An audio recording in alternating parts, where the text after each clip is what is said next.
I'm glad you made it for a second week. I hope that my story last week was helpful for some of you or relatable.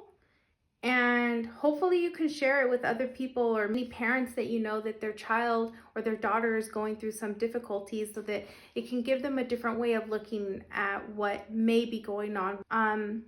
So continuing on this path with gender ideology and how it has really infiltrated all of our systems, I thought it would just be good to look at, well, what is an ideology? Because I had that question. I feel like I know what it means and I understand it when it's used in a sentence, but if somebody were to ask me, well, give me a definition and explain it succinctly or clearly, I might have trouble doing that. So if I had that question, I thought, well, let me look and see what the definition is so that we can all be on the same page. So according to Merriam-Webster Dictionary, an ideology is a manner or the content of thinking characteristic of an individual, group, or culture. It has another definition: the integrated assertions, theories, and aims that constitute a socio-political program. And the third definition is a systematic body of concepts, especially about human life or culture. And this was interesting to me because as I was doing this research, I saw that what would be considered conservative or right-wing, whatever that means, media outlets were the ones that tended to use the term gender ideology. And I also saw that there was a negativity associated with the term gender ideology for those on the left, or for those that believe that gender identity is something separate from sex, and for those that believe gender identity is solely a social construct and that it is fluid and that it is not binary. And I didn't understand why. I was like, well, why would that be negative? Why is it being called gender ideology a negative thing? Like, why would that be something that is resisted against? So I kept on doing more research on ideology, just ideology. What does it mean? And I came to Britannica. And so Britannica, the way that it describes ideology is it says it's a form of social or political philosophy. And when I read that, I was like, okay, that was one light bulb that went off. And I was like, I understand that because scientific and medical associations and institutions have said that this is medically required and that this is scientific, and there have been research and studies that are trying to validate that there is such a thing as gender identity and that it cannot align with your sex. I could see why this is a term they would not want associated with it, because essentially what it's saying is these are just beliefs. So of course they don't want ideology to be tied to it. They want it to be something that is not a belief, but that it's fact. So ideology is really going to be geared more towards the socio-political aspects of our societies. And so this was giving me better insight into why there's this vitriol against the term ideology being combined with gender or transgender, or the different ways that it is referenced. Is because that goes against the very assertions that they're making. That no, this is not a belief. No, this is not just how I feel. No, this is fact. And because it is a fact, I need you to agree with that fact. And that is why it's met with such anger and hostility when another person doesn't agree with, quote unquote, their fact, that fact.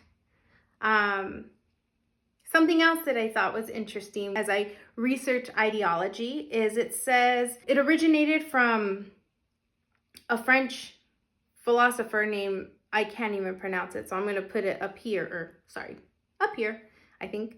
And that there's 5 characteristics of an ideology. So 1, it contains an explanatory theory of a more or less comprehensive kind about human experience and the external world. Okay, check. 2, it sets out a program in generalized and abstract terms of social and political organization. Definitely check. 3, it conceives the realization of this program as entailing a struggle. That is a check. 4, it seeks not merely to persuade, but to recruit loyal adherents, demanding what is sometimes called commitment. That is absolutely true. Number 5, it addresses a wide public, but may tend to confer some special role of leadership on intellectuals. And so when I read those 5 characteristics, I was thinking, this is exactly what we're dealing with. It's absolutely an ideology that is trying to assert itself, recruit individuals who are committed to the cause. They are also portraying the struggle. And when I say they, I mean individuals. I want to clarify that because I know I get frustrated when people say they, and I'm like, well, what does that mean? What do you mean they? Who is they? So individuals who propose that gender identity is something separate, that gender identity can be fluid, that gender identity is a social construct and it has nothing to do with our biological reality. And that's why there's such a strong imposition for us to accept it and to take it as fact. Even me with my own beliefs, I don't assert them on others. And I don't think that I can require that of anybody else to have the same beliefs. And I respect other people's right to believe and think differently. Yet I don't know why that's not welcome in return.